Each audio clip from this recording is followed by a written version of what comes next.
Ayat ini menggambarkan kepada kita bahwa kiamat ini sebuah kepastian dan harus diimani.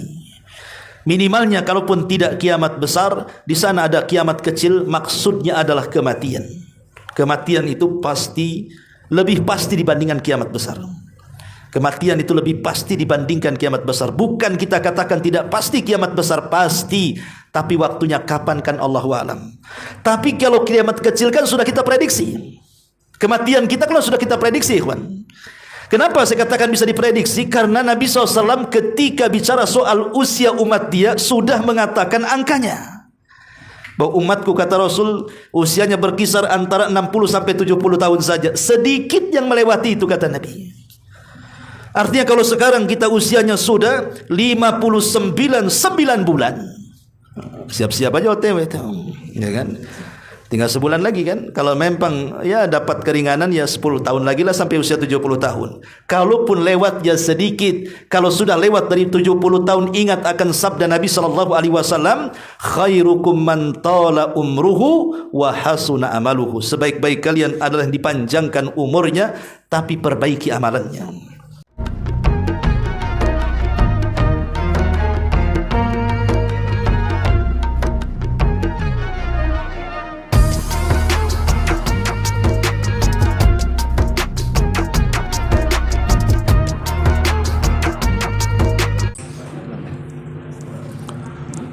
Mulai. Bismillahirrahmanirrahim. Assalamualaikum warahmatullahi wabarakatuh.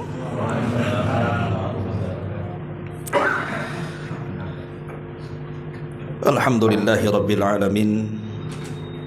Wassalatu wassalamu ala ashrafil anbiya'i wal mursalin Sayyidina Muhammadin wa ala alihi wa sahbihi ajmain, amma ba'du.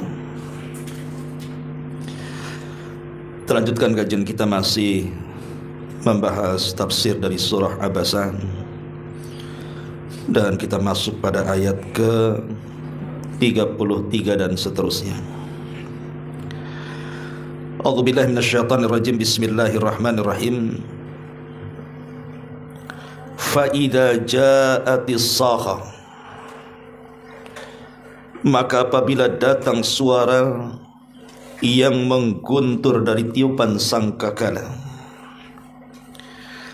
yauma yafirrul mar'u min akhi, pada hari itu manusia lari dari saudaranya, wa ummihi wa abi, dan dari ibu dan bapaknya, wa sahibatihi wa bani, dan dari istri serta anak-anaknya. Likulli imri'in minhum yawma idzin sya'nun yughni, setiap orang dari mereka pada hari itu mempunyai urusan yang menyibukkan masing-masing. Wujuhu yawma idzin musfirah, pada hari itu ada wajah-wajah yang berseri-seri. Dhahikatum mustabsyirah, tertawa lagi riang gembira. Wa wujuhu yawma idzin 'alaiha ghabara, dan pada hari itu pula ada wajah-wajah yang tertutup debu. Tarhaquha qatarah, tertutup oleh kegelapan. Ulaika humul kafaratul fajarah, mereka itulah orang-orang kafir yang durhaka kepada Allah subhanahu wa ta'ala. Ma'asyiral muslimin wal muslimat yang dimuliakan Allah subhanahu wa ta'ala, ayat ini menceritakan kepada kita tentang kengerian hari kiamat, di mana Allah subhanahu wa ta'ala menjelaskan, fa idza ja'atis sakha, apabila datang sakha, sebuah teriakan yang mengguntur, yang membuat telinga-telinga manusia menjadi tuli. Kalimat sakhah adalah satu di antara sekian nama-nama kiamat, karena nama-nama kiamat ini macam-macam. Ada yang disebut dengan as-sa'atu, sebagaimana Allah mengatakan dalam surah Al-Mu'min ayat 59, innas sa'ata la'atiyatu la raiba fiha. Sesungguhnya hari kiamat pasti akan datang dan tidak ada keraguan di dalamnya. Jadi antara nama kiamat adalah as-sa'ah. Ada juga nama kiamat itu disebut yaumul ba'thi, artinya hari kebangkitan manusia dari kubur. Ada nama lain daripada kiamat itu disebut dengan yaumuddin, hari di mana Allah Subhanahu wa taala mengadakan pembalasan. Ada juga yang disebut dengan yaumul hasrah, hari di mana manusia mengalami penyesalan. Ada juga nama kiamat itu disebut yaumut tanad, hari di mana manusia saling memanggil satu dengan yang lainnya. Ada juga nama hari kiamat itu disebut yaumul fasl, hari di mana Allah Subhanahu wa taala memutuskan perkaranya. Ada juga nama kiamat itu disebut yaumul hisab, hari di mana Allah Subhanahu wa taala membuat perhitungan kepada makhluknya. Ada juga hari kiamat disebut yaumul khulud, hari kekekalan. Yaumul khuruj, hari keluar manusia dari kuburan, ataupun disebut al-waqiah. Makanya ada surat yang disebut dengan suratul waqiah, hari yang pasti terjadi, maksudnya kiamat kubra. Atau ada juga nama lain dari kiamat adalah al-haqqah, sama, hari yang pasti terjadi, maksudnya hari kiamat. Ada juga yang disebut dengan as-sakhah yang kita bahas pada ayat ini, maksudnya suara yang memekikkan gendang-gendang telinga. Lah nama-nama yang banyak dalam nama-nama kiamat ini, sampai para ulama menyebutkan 70 lebih nama-nama kiamat, baik dalam Al-Quran atau hadis-hadis Nabi SAW. Sebuah peristiwa yang memiliki nama banyak menunjukkan peristiwa itu bukan peristiwa biasa, tapi peristiwa yang luar biasa. Begitu kata para ulama. Apabila sebuah peristiwa memiliki nama-nama yang banyak, berarti peristiwa ini bukan biasa, tapi peristiwa luar biasa. Ya, karena hari kiamat adalah peristiwa yang luar biasa. Ma'asyiral muslimin wal muslimat yang dimuliakan Allah Subhanahu wa taala. Di sini Allah Subhanahu wa taala mengatakan, fa idza ja'atis sakha yauma yafirrul mar'u min akhi wa ummihi wa abi wa sahibatihi wa bani. Pada hari itu manusia lari dari saudaranya, lari dari ibu bapaknya, lari dari pasangan dan anak-anaknya. Kenapa Allah Subhanahu wa taala memulakan kalimat dengan saudaranya, kemudian ibu bapaknya, kemudian pasangan dan anak-anaknya? Bukankah yang paling dekat dengan kita itu adalah pasangan dan anak? Kemudian baru kepada ibu dan bapak kita, baru yang terakhir saudara kita. Kenapa diambil yang jauh, tidak yang dekat? Ma'asyiral muslimin yang dimuliakan Allah Subhanahu wa taala, di dalam Al-Qur'an itu ada dua ayat. Pertama, surah Al-Ma'arij ayat 11 sampai 14, di mana Allah Subhanahu wa taala berfirman, yawaddul mujrimu law yaftadi min adzabi yawma idzin bibani wa sahibatihi wa akhi wa fasilatihi allati tuwi wa man fil ardi jami'an thumma yunji. Pada hari itu, kata Allah, orang-orang yang berdosa ingin sekiranya dia dapat menebus dirinya dari azab yang sangat pedih. Dengan cara apa? Dengan menebus anak-anaknya, bahkan bila perlu menebus istrinya, dan juga menebus saudara-saudaranya dan keluarga yang melindunginya di dunia. Untuk apa? Untuk tebusan itu menyelamatkan hidupnya di hadapan Allah kelak pada hari kiamat. Tapi dalam surah Abasa ayat 34 sampai 37 ini, yauma yafirrul mar'u min akhi wa ummihi wa abihi wa sahibatihi wa banihi likulli imri'in minhum yawma idzin sa'nu yughni. Pada hari itu manusia lari dari saudaranya, kemudian lari dari ibu bapanya, kemudian lari dari pasangan dan anak-anaknya. Setiap manusia pada hari itu sibuk dengan sendiri-sendirinya. Pada surah Al-Ma'arij, Allah balik kedekatan keluarga dibandingkan surah Abasa. Karena surah Al-Ma'arij mendahulukan anak dulu, kemudian setelah itu pasangan, kemudian setelah itu saudara dan keluarga. Sementara dalam surah Abasa justru dari yang jauh dulu, saudara dulu, baru kemudian ibu bapa, baru yang paling dekat pasangan dan anak-anak. Apa maksudnya?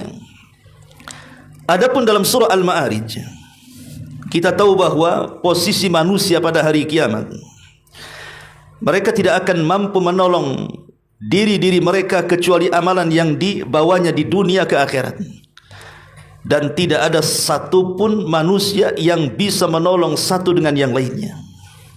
Makanya ingat hadis Aisyah Ummul Mukminin radhiyallahu anha, saat Nabi SAW tidur di pangkuannya, tiba-tiba kemudian Aisyah memandang wajah Rasul, tiba-tiba meneteskan air mata, kemudian air mata itu menetes persis di pipi Rasulullah SAW. Maka Rasul kemudian bangkit terbangun, kemudian memandang Aisyah yang menangis dan mengatakan, lima tabki wa lima dumu, kenapa engkau menangis dan kenapa engkau meneteskan air mata? Maka Aisyah radhiyallahu anha mengatakan, ya Rasulullah, hal tadhkuru bi ahlika yaumal qiyamah. Rasul, apakah engkau akan ingat dengan keluargamu pada hari kiamat? Rasul, apa engkau akan ingat dengan diriku pada hari kiamat? Maka Nabi SAW mengatakan, amma fi thalathati mawatin fala yadhkuru ahadun ahada.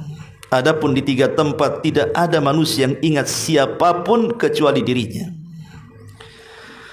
Karena pada hari kiamat itu manusia tidak mungkin menolong orang lain sementara dirinya sendiri perlu ditolong. Makanya dalam surah Al-Ma'arij di sini Allah Subhanahu wa taala menggambarkan, yawaddul mujrimu law yaftadi min adzabi yauma idzin bibani. Pada hari itu orang-orang yang berdosa, dan setiap manusia pasti punya dosa. Tidak ada manusia yang tidak punya dosa. Setiap kita mati pasti membawa dosa. Lah ketika itu saking ketakutannya akan dosa yang disandangnya dengan azab yang dihadapannya, maka dia mengatakan, lau yaftadi min azabi yauma idzin bibani. Dia mengatakan, kalau sekiranya dia dapat menebus dirinya supaya selamat, dengan apa? Bila perlu dengan anak-anaknya. Karena kita tahu bahwa di dunia, dari sekian keluarga, yang paling kita cintai adalah anak kita. Kalau seandainya ada anak kita itu melakukan pelanggaran, pasti orang tua tidak mungkin membiarkannya. Hatta kalau seandainya anak kita diponis dalam penjara pun, kalau bisa orang tua mengeluarkannya dengan membayar lawyernya, dengan menyogok sana sininya. Yang penting anaknya keluar, itu di dunia. Tapi di akhirat terbalik kondisinya. Kalau bisa anaknya diserahkan suruh masuk neraka, dia yang keluar dari neraka. Saking dahsyatnya azab pada hari itu dan ketakutannya manusia sampai rela menebus anaknya supaya dia selamat. Bahkan bila perlu, kata Allah Subhanahu wa taala, wa sahibatihi wa akhihi.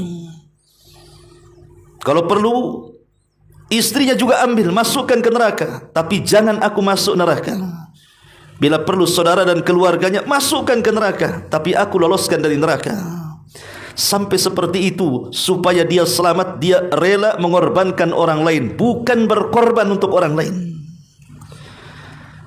Kenapa kemudian di sini dahulukan anak, baru kemudian istri, baru kemudian saudara dan keluarga? Karena anak itu yang paling dekat. Boleh jadi mungkin dengan itu dia pikir Allah Subhanahu wa taala mau menerima tebusannya. Makanya dia ambil yang paling disayanginya. Karena biasanya kalau tebusan dengan harta yang paling disayanginya, kalau di dunia itu kan biasanya mudah melepaskannya. Umpamanya seseorang diancam, engkau akan dibunuh. kemudian dia punya rumah mewah, pasti dia katakan, jangan kau bunuh, ambil rumah saya. Padahal rumah itu adalah yang paling dicintainya, kan begitu. Tapi di akhirat itu percuma, karena tidak ada tebusan yang akan membebaskan dirinya kecuali amalannya. Kalau dalam surah Abasa ini berbeda, karena Allah Subhanahu wa taala kenapa mendahulukan yang jauh, baru kemudian yang dekat sampai kepada yang terdekat. Ulama mengatakan di sini, ammal ayatu tsaniyatu fi surati Abasa, adapun pada ayat yang kedua pada surah Abasa, fal amru mukhtalaf, maka perkaranya berbeda dengan ayat dalam surah Al-Ma'arij tadi. Kemudian fa indama yafirrul insan yafirru minal ab'ad fayatakhallas minal ab'ad liyanjwa ma'al aqrab fa illam tastati yafirru min wahidin tilwal akhar. Fabada'a bil akhi thumma al-ab'ad al-madhkurin thumma al-um thumma al-ab thumma akhiru syai'in az-zawjatu wal-abna. Kata para ulama, ketika manusia lari dari yang lebih jauh dulu, supaya dia terbebas dari yang dekat. Yang dekat maksudnya adalah ya ibu bapa, kemudian pasangan dan juga anak-anak. Jadi pada hari itu manusia lari dari saudaranya. Tidak apa-apa lari dari saudaranya, tapi mendekat kepada orang yang paling dicintainya. Siapa yang paling dicintainya? Ya tentu kemudian anak-anak dan pasangannya, kemudian orang tua ibu bapanya. Kalaupun tidak ketemu ibu bapanya, maka tidak ada masalah. Yang penting bisa kumpul dengan keluarga, maksudnya anak dan istrinya. Tetapi masalahnya di akhirat itu, kenapa Allah Subhanahu wa taala pisahkan manusia sedemikian rupa, yang satu ke barat, yang satu ke timur? Dan kenapa pula kemudian ketika kita di dunia itu pasti ikhwatu fiddin, kita ini ingin berkumpul dengan keluarga, kan? Apalagi kita yang sudah merantau jauh, kemudian kangen ingin jumpa dengan keluarga. Pas berjumpa itu kan pasti senang kita berkumpul. Tapi di akhirat justru terbalik, tidak mau kumpul. Padahal istri depannya dia lari, anak-anak di depannya dia lari, ibu bapanya di depannya dia lari. Begitu juga istri lari dari kita, anak kita lari dari kita, orang tua kita lari dari kita, saudara kita lari dari kita. Justru tidak mau ketemu satu dengan yang lainnya. Kenapa demikian? Abdullah ibn Mas'ud radhiyallahu an pernah ditanya oleh Abu Umar Zadani radhiyallahu an. Dia mengatakan, dakhaltu ala ibn Mas'udin radhiyallahu an.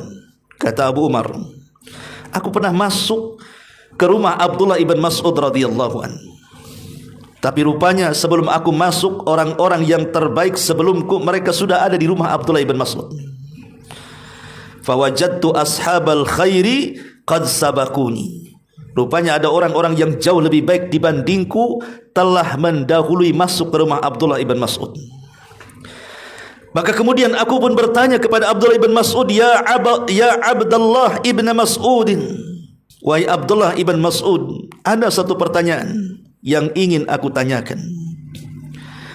Kenapa kemudian orang-orang pada hari kiamat itu lari satu dengan yang lainnya? Lari dari saudaranya, lari dari ibu bapanya, lari dari pasangan dan anak-anaknya. Kenapa dengan mereka?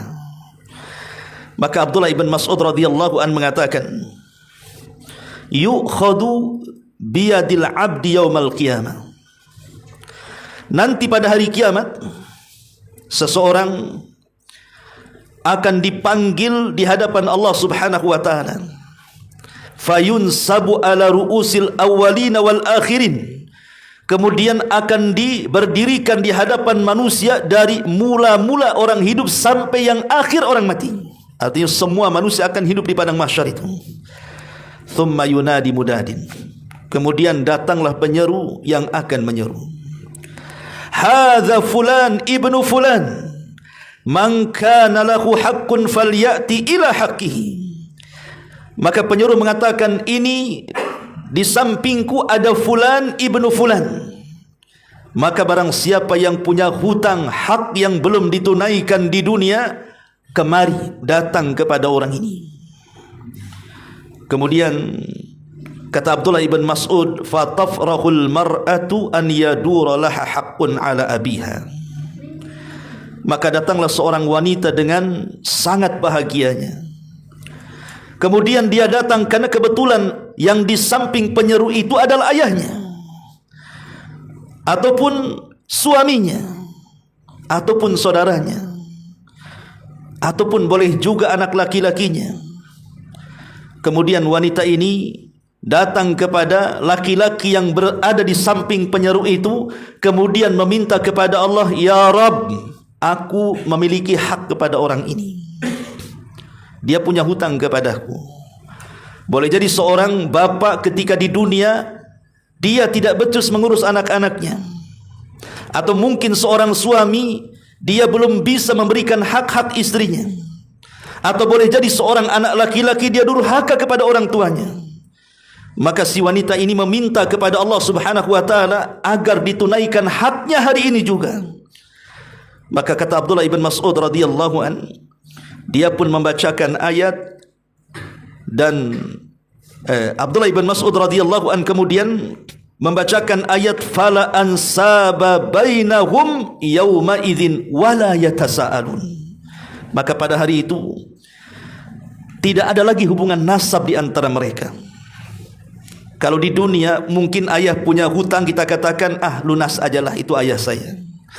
Kalau di dunia mungkin antara pasangan suami istri saling memberikan uzur karena hak kekurangan masing-masing. Atau mungkin di dunia anak durhaka, kadang-kadang orang tua pun masih memaafkannya. Tapi di akhirat tidak melihat nasab dan hasab. Kalau berbuat salah di dunia, mau anda ini laki-laki atau suaminya, mau anda ayahnya, mau anda anaknya, mau anda istrinya, maka tidak ada nasab pada hari itu. Yang ada adalah saling menuntut haknya masing-masing. Wala yatasaalun, dan tidak akan juga ditanya, itu istri saya, itu suami saya, itu ayah saya, itu anak saya. Tidak akan bertanya soal itu. Maka Allah Subhanahu wa taala mengatakan, "Ati haula'i huquqahum." Datangkan kepada mereka hak-hak yang belum ditunaikan di dunia, tunaikan sekarang. Dengan cara apa menunaikan haknya? Maka Allah Subhanahu wa taala berfirman kepada para malaikat, kata Abdullah ibn Mas'ud, "Khudhu min hasanatihi fa'utu kulla insanin biqadri talabatihi." Ambillah dari kebaikan-kebaikannya, berikan setiap manusia sesuai dengan tuntutannya. Jadi kalau dia pun orang tua, maka akan diserahkan pahala orang tua kepada anaknya. Kalau dia seorang suami, akan diserahkan pahalanya kepada istrinya. Kalau dia seorang istri, akan diserahkan pahala kepada suaminya. Kalau dia seorang anak, akan diserahkan pahala kepada bapaknya, dan begitu seterusnya. Ketika itu tidak ada hubungan nasab lagi. Yang ada hanyalah hutang piutang yang harus ditunaikan. Kemudian kata Abdullah ibn Mas'ud radhiyallahu an, "Fa in kana waliyan lillahi," kalau dia seorang wali-wali Allah Subhanahu wa taala, "fudilat min hasanatihi mithqala habbatin min khardalin fayudha'ifuha Allah taala hatta yadkhulahu bihal jannah." Kalau dia seorang wali Allah, maka dia akan diutamakan dengan kebaikan-kebaikannya, walaupun sebiji zarah sekalipun Allah akan lipat gandakan sampai Allah masukkan dia ke dalam surga. Kemudian Abdullah bin Mas'ud membacakan ayat, "Innallaha la yadhlim mithqala dzarratin wa in taku hasanatan yudha'ifha wa yu'ti min ladunhu ajran 'azima." Sesungguhnya Allah tidak mungkin menzalimi walaupun sebiji zarah sekalipun. Jika dia mendatangkan kebaikan, maka akan dilipat gandakan dan akan diberikan padanya pahala yang sangat besar. Artinya kalau seandainya kita ini orang baik, mungkinlah kita punya hak yang kurang kepada orang lain. Kita sudah berusaha di dunia selaku suami menunaikan haknya, selaku ayah menunaikan haknya, selaku anak menunaikan haknya. Tapi yang namanya di dunia itu pasti ada kekurangan, kan? Tidak mungkin sempurna, kan? Sehebat-hebatnya ayah mendidik anak pasti ada keteledoran. Sehebat-hebatnya suami mendidik istri pun pasti ada kekurangan. Sehebat apapun anak berbuat baik kepada orang tua pasti ada kekurangan. Kalau dia memang orang baik, wali Allah, kata Abdullah bin Mas'ud, walaupun pahalanya sudah diberikan kepada orang yang mungkin ketika di dunia kurang memberikan haknya, dan tersisa kebaikannya walaupun sebiji zarah, maka sebiji zarah itu Allah akan lipat gandakan kembali. Kenapa? Karena orang ini orang baik. Ya. Kemudian thumma qara Ibnu Mas'ud mengatakan, fayaqulullahu ta'ala khudhu min a'mal. Kemudian wa in kana syakiyan, kalau seandainya orang ini orang jahat, kata Abdullah bin Mas'ud, qalatil malaikah, maka malaikat akan berkata, faniyat hasanatuhu wa baqiyat talibuna. Ya Rabb, orang ini tidak punya pahala, dosanya banyak, sementara yang nuntut dia banyak. Boleh jadi dia orang tua yang durhaka kepada anaknya, boleh jadi mungkin suami yang tidak menunaikan haknya, atau sebaliknya, atau mungkin anak yang durhaka kepada orang tuanya, dia mati tidak bawa pahala, yang nuntut banyak. Kalau seandainya dia tidak punya kebaikan, sementara orang-orang yang menuntut haknya banyak, fayaqulullahu ta'ala, maka Allah akan mengatakan, khudhu min a'malihim fa'udhifuha ila sayyiatihim. Kalau begitu, ambil dosa-dosanya, lipat gandakan kepada dia, dan masukkan dia ke neraka. Inilah yang menyebabkan kenapa pada hari kiamat itu Allah katakan, yauma yafirrul mar'u min akhi wa ummihi wa abi wa sahibatihi wa banih likulli imri'in minhum yauma idzin sya'nun yughni. Di mana orang lari dari saudaranya karena takut dituntut haknya, lari dari ibu bapaknya, dan ibu bapaknya juga lari dari dia karena takut dituntut haknya, ataupun mungkin lari dari istri dan juga anaknya karena takut dituntut haknya. Itulah kenapa mereka tidak mau saling ketemu. Itulah ngerinya kelak pada hari kiamat, bagaimana Allah Subhanahu wa taala gambarkan di dalam ayat ini. Karena nanti pada hari kiamat, ma'asyiral muslimin wal muslimat rahimakumullah, nasab itu sudah tidak berguna lagi. Nasab itu sudah tidak ada guna lagi. Allah Subhanahu wa taala berfirman dalam surah Al-Mu'minun ayat 101, fala ansaba bainahum yauma idzin wala yatasaalun. Tidak ada lagi hubungan nasab di antara mereka, dan mereka tidak akan saling tanya. Bahkan disebutkan dalam hadis Nabi yang dikeluarkan Imam Bukhari tentang pertemuan Nabi Ibrahim dengan ayahnya. Nabi SAW mengatakan, yalqa Ibrahimu abahu Azar yaumal qiyamah. Satu hari Nabi Ibrahim akan dipertemukan dengan ayahnya Azar pada hari kiamat. Wa ala wajhihi Azara qataratun wa ghabara. Sementara di wajah ayahnya Ibrahim Azar itu dipenuhi dengan noda-noda hitam dan penuh dengan debu. Fayaqulu lahu Ibrahim, maka Ibrahim berkata kepada ayahnya, alam aqul laka la ta'sini. Wahai ayahku, dahulu di dunia aku sudah katakan kepadamu, engkau jangan ingkar denganku. Kenapa kau tidak ikut? Aku sudah katakan aku nabi, aku rasul. Kenapa kau bermaksiat kepadaku? Fayaqulu abuh, maka bapaknya mengatakan, fal yawma la a'sika ya Ibrahim. Pada hari ini aku mengakui aku tidak akan bermaksiat lagi kepadamu wahai Ibrahim. Ketika ayahnya sudah menyesali kondisinya, maka Ibrahim pun kemudian berdoa kepada Allah Subhanahu wa taala, ya Rabb, innaka wa'adtani alla tuhzinani yauma yub'atsun. Ibrahim mengatakan, ya Rabb, bukankah engkau telah menjanjikan bahwa engkau tidak akan menjadikan aku dihinakan pada hari kebangkitan ini. Maka kemudian Ibrahim mengatakan, fa ayyu huzzi akhza min abi'il abad. Kata Ibrahim, maka apakah kehinaan yang lebih rendah dibandingkan ayahku kau masukkan ke neraka? Maka Allah Subhanahu wa taala mengatakan, ya Ibrahim, inni haramtul jannah 'alal kafirin. Masalahnya wahai Ibrahim, aku sudah haramkan siapapun surga dari orang kafir. Tidak ada orang kafir masuk surga, kata Allah. Thumma yuqalu, kemudian dikatakan kepada Ibrahim, ya Ibrahim, ma tahta rijlaik. Kemudian dikatakan kepada Ibrahim, wahai Ibrahim, perhatikan apa yang ada di bawah kakimu. Fayangdur, maka dia pun melihat ke bawah kakinya. Fa idza huwa bidhihin mutalattakhin fayukhadhu bikawamihi fayulqa fin nari. Lalu Ibrahim pun melihat ke bawah kakinya, ternyata ada seekor hyena yang kotor berlumpur, lalu diseret dengan ikatan pada kakinya, lalu dilemparkan ke dalam api neraka.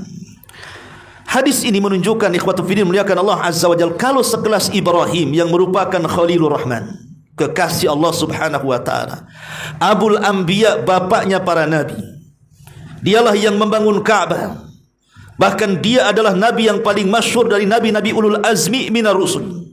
Dia tidak sanggup menolong ayahnya kan? Dia tidak sanggup menolong ayahnya loh. Kalau sekelas Ibrahim tidak sanggup menolong ayahnya, macam mana pula dengan kita gitu maksudnya. Ketika seseorang lari dari saudaranya, lari dari ibu bapaknya, lari dari anak istrinya, karena itu mustahil mereka bisa menolong kita sebagaimana kita pun mustahil menolong mereka. Karena sekelas Ibrahim saja tidak bisa menolong ayahnya. Begitulah dahsyatnya kata Allah Subhanahu wa taala pada hari ketika datang sakhah, tiupan sangkakala yang kedua, pada hari dibangkitkan manusia.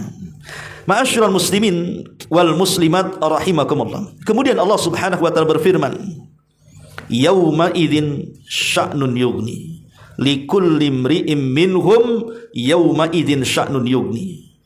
Kenapa demikian? Karena pada hari itu adalah hari yang sangat dahsyat, manusia sibuk memikirkan diri-diri mereka. Satu hari Aisyah radhiyallahu anha yang diriwayatkan oleh Abdullah ibn Abbas radhiyallahu anhuma, Nabi mengatakan,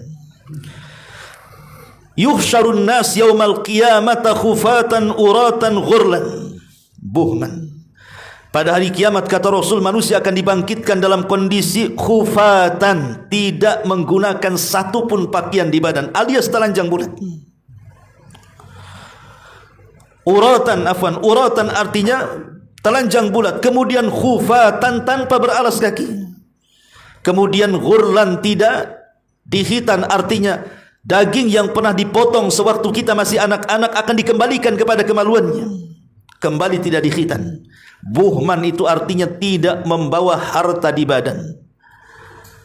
Kemudian Aisyah Ummul Mukminin radhiyallahu anha mengatakan, ya Rasulullah, ayara ba'duna awrata ba'din. Rasul, apakah nanti pada hari kiamat kalau kita dibangkitkan telanjang, kembali tidak dikhitan, tidak beralaskan kaki dan tidak membawa harta di badan, macam mana kami wanita yang auratnya tampak? Apakah manusia akan memandang aurat yang lainnya? Kalau di dunia orang telanjang semuanya, pasti akan memperhatikan satu dengan yang lainnya. Itu yang ada di pikiran Ummul Mukminin Aisyah radhiyallahu anha. Macam mana kami kaum perempuan, karena kita tahu Aisyah itu adalah manusia yang paling tinggi rasa malunya. Makanya dia mengatakan, ya Rasul, bagaimana dengan aurat-aurat kami? Apakah nanti manusia akan memandang aurat yang lainnya? Maka Nabi SAW membacakan ayat ini, likulli imri'in minhum yauma idzin sya'nun yughni. Wahai Aisyah, Allah sudah mengatakan setiap manusia pada hari itu sibuk dengan urusannya masing-masing. Tidak sempat mereka memandang orang lain, tidak sempat mereka memperhatikan orang lain.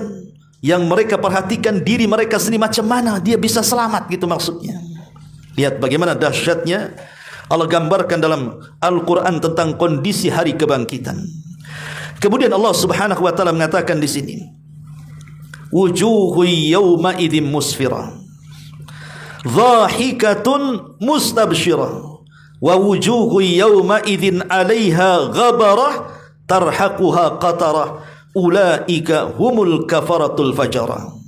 Allah katakan di sini, pada hari itu ada wajah-wajah yang berseri-seri, tertawa dan riang gembira.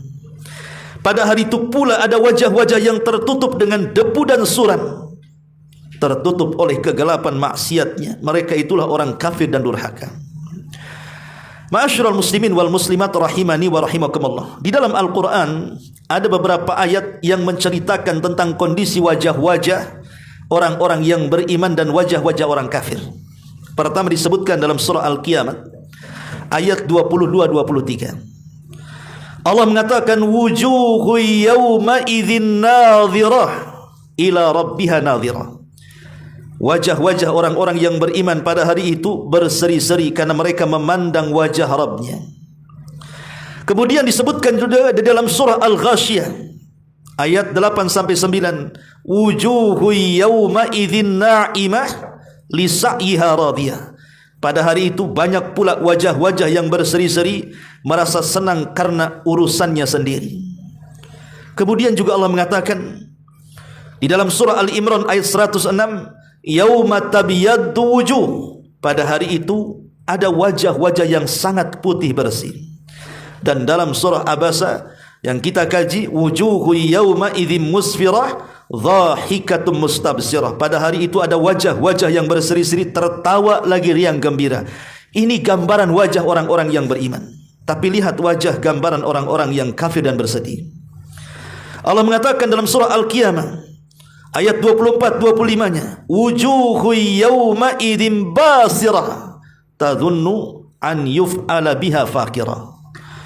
Dan wajah-wajah orang-orang kafir yang bersedih itu pada hari itu muram durja. Mereka yakin bahwa akan ditimpakan kepada mereka malapetaka yang dahsyat.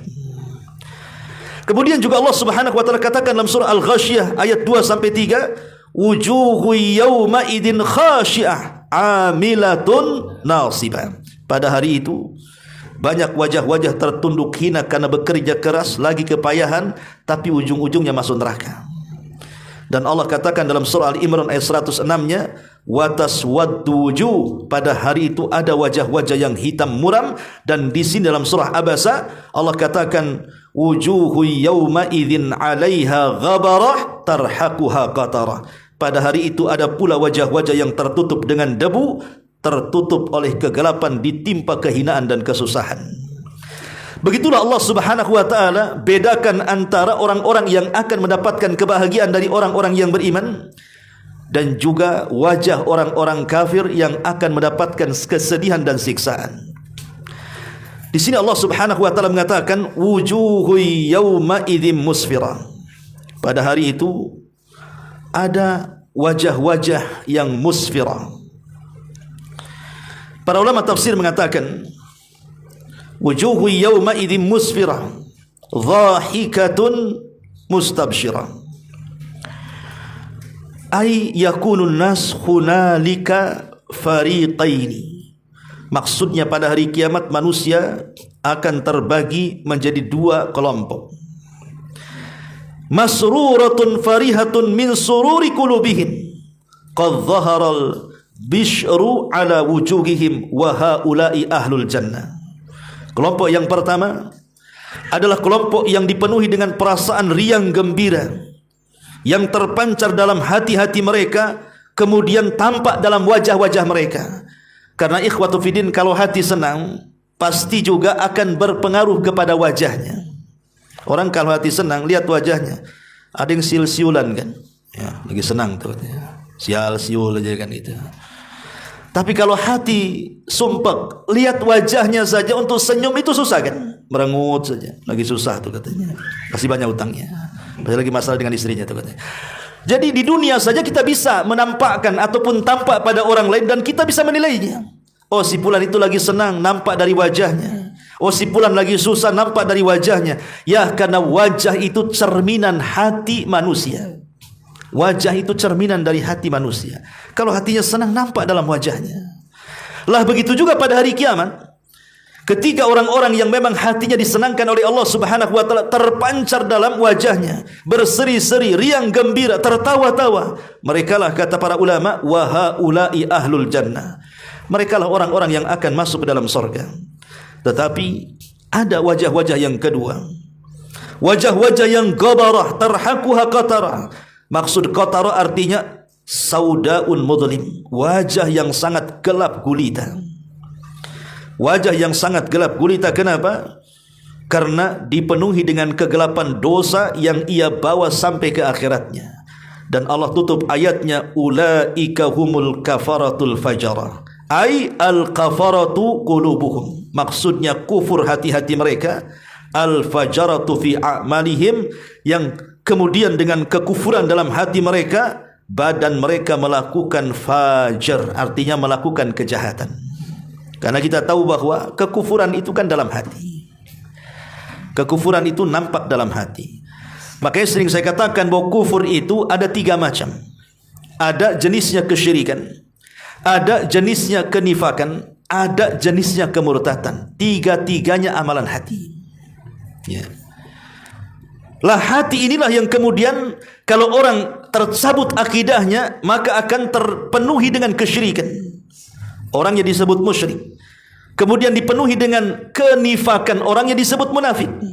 Kemudian juga akan dipenuhi kemurtatan, orang yang disebut murtad.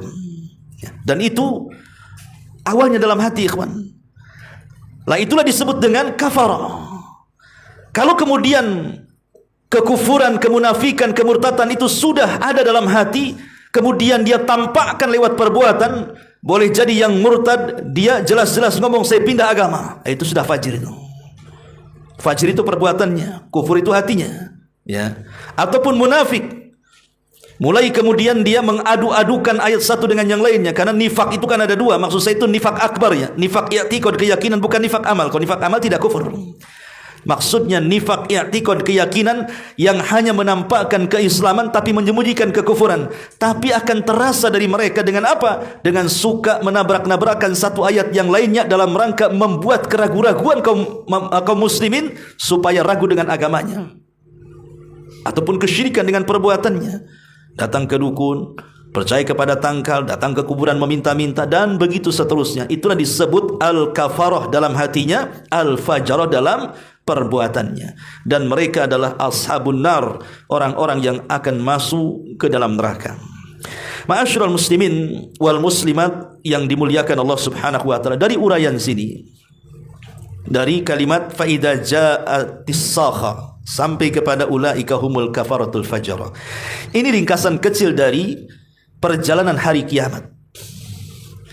Bahwa kita tahu bahwa sebelum terjadi kiamat itu kan diawali dengan keadilan Allah Subhanahu wa taala dengan menampakkan tanda-tanda yang disebut dengan alamatus sughra dan alamatul kubra. Dan itu dua-duanya keadilan Allah, di mana Allah tidak sekonyong-konyong mendatangkan kiamat, tapi memberikan alamat dulu supaya menjadi ibrah bagi manusia, sadar atau tidak, ya. Dan alamat kiamat kecil ini kan sudah banyak muncul di mana-mana. Boleh jadi mungkin 90% lebih sudah muncul dari zaman ke zaman sampai hari ini. Seperti Rasul mengatakan dalam sebuah hadis yang ditanya oleh Jibril bertanya kepada Rasul tentang apa amarahnya, apa tanda-tandanya. Maka Rasul mengatakan antalidal amatu rabbataha, ketika seorang anak, seorang ibu atau seorang budak melahirkan tuannya. Seorang budak melahirkan tuannya. Dan apa yang dikatakan Rasul sudah menjadi sebuah kenyataan, kan? Apa maksudnya budak melahirkan tuannya? Maksudnya munculnya anak-anak durhaka kepada orang tuanya. Karena ada istilah di masyarakat yang sering kita dengar, orang tua kalau kaya pasti anak akan jadi raja. Tapi kalau anak yang kaya dipastikan orang tua jadi budaknya. Kan seperti itu. Kalau orang tua kaya, anak apapun diminta dia pasti dikasih dia. Nak, kau minta apa? Ambil, ya. Mau beli apa? Ambil. Jadi raja dia kalau orang tuanya kaya, ya. Coba kalau seandainya kita balik, orang tuanya miskin, anaknya pula jadi kaya raya. Sedikit yang birrul walidain kalau sudah seperti ini. Kenapa? Rata-rata kemudian orang tuanya akan jadi budak dia. Itulah yang disebut antalidal amatu rabbataha, ya. Ingat kemarin di Facebook itu ada masuk ke beranda itu, ada anak gadis pegang pisau membunuh ibunya. Saya baca-baca, rupanya gara-gara skincare. Ibunya nggak ngasih duit katanya, ditusuk ibunya tuh. Nauzubillah, gara-gara skincare. Ya. Nah ini kan luar biasa, ya. Dan banyak sekali tanda-tanda kiamat kecil kan sudah muncul. Tidak bisa membedakan mana laki-laki, mana perempuan. Di belakang tampak perempuan. Ketika disapa nengok rupanya janggutan. Kan banyak kan. Ya, saya lihat di YouTube ketika di Thailand ya sudah mengesahkan LGBT itu, ya. Kan saya lihat di YouTube itu. Itu berjanggut dua-duanya, ikhwan. Sedang rangkulan kan itu. Tapi kan gemulai ndak karuan. Kayak orang enggak ada tulang. Nauzubillah, ini kan tanda-tanda kiamat, ikhwan. Tanda-tanda kiamat ini sudah bermunculan di mana-mana. Tidak bisa membedakan mana laki-laki, mana perempuan. Berdekatannya pasar dan zaman, tersebarnya perzinahan, riba dan yang semacamnya. Artinya hampir 99% lebih tanda-tanda kiamat kecil itu sudah muncul. Tinggal tanda-tanda kiamat besar, dari munculnya Dajjal, kemudian munculnya turunnya Isa bin Maryam, keluarnya Ya'juj wa Ma'juj, kemudian dukhan yang ada di langit, kemudian binatang yang keluar dari perut bumi kemudian menstempel manusia, sampai kepada gempa ataupun matahari terbit dari arah timur, dari arah barat, dan diakhiri dengan api yang keluar dari Adan, kemudian disitulah terjadi kiamat besar. Lah yang ingin saya katakan ikhwatu fiddin, itulah kemudian ayat ini menggambarkan kepada kita bahwa kiamat ini sebuah kepastian dan harus diimani. Minimalnya kalaupun tidak kiamat besar, di sana ada kiamat kecil, maksudnya adalah kematian. Kematian itu pasti, lebih pasti dibandingkan kiamat besar. Kematian itu lebih pasti dibandingkan kiamat besar. Bukan kita katakan tidak pasti kiamat besar, pasti. Tapi waktunya kapan kan Allahu a'lam. Tapi kalau kiamat kecil kan sudah kita prediksi. Kematian kita kan sudah kita prediksi, ikhwan. Kenapa saya katakan bisa diprediksi? Karena Nabi SAW ketika bicara soal usia umat dia sudah mengatakan angkanya. Bahwa umatku, kata Rasul, usianya berkisar antara 60 sampai 70 tahun saja. Sedikit yang melewati itu, kata Nabi. Artinya kalau sekarang kita usianya sudah 59 9 bulan. Siap-siap aja OTW, ya kan? Tinggal sebulan lagi kan. Kalau memang ya dapat keringanan ya 10 tahun lagi lah sampai usia 70 tahun. Kalaupun lewat ya sedikit. Kalau sudah lewat dari 70 tahun, ingat akan sabda Nabi SAW, khairukum man tala umruhu wa hasuna amaluhu. Sebaik-baik kalian adalah yang dipanjangkan umurnya tapi perbaiki amalannya. Itulah yang dikatakan oleh Fudail ibn Iyad rahimahullahu ta'ala kepada seseorang yang usianya 60 tahun. Dia mengatakan, ahsin fima baki yughfar, ahsin fima baki yughfar laka fima baki wa fima madha. Perbaiki sisa hidupmu wahai bapak, maka dosa-dosamu yang sekarang dan yang telah kau lakukan Allah hapus, katanya. Tapi kalau engkau tidak memperbaiki sisa hidupmu, maka Allah tidak akan pernah memberikan taufik dan ampunannya kepadamu. Ma'asyiral muslimin yang dimuliakan Allah Azza wa Jalla, ini di antara akhir tafsir daripada surah Abasa wa Tawalla, dan kita akan beralih kepada surat yang selanjutnya. Wallahu a'lam bishawab. Mudah-mudahan ada manfaatnya. Kita akhiri dengan doa kafatul majlis. Subhanaka wa bihamdika asyhadu an la ilaha illa anta astaghfiruka wa atubu ilaik. Allahu taala alam. Assalamualaikum warahmatullahi wabarakatuh.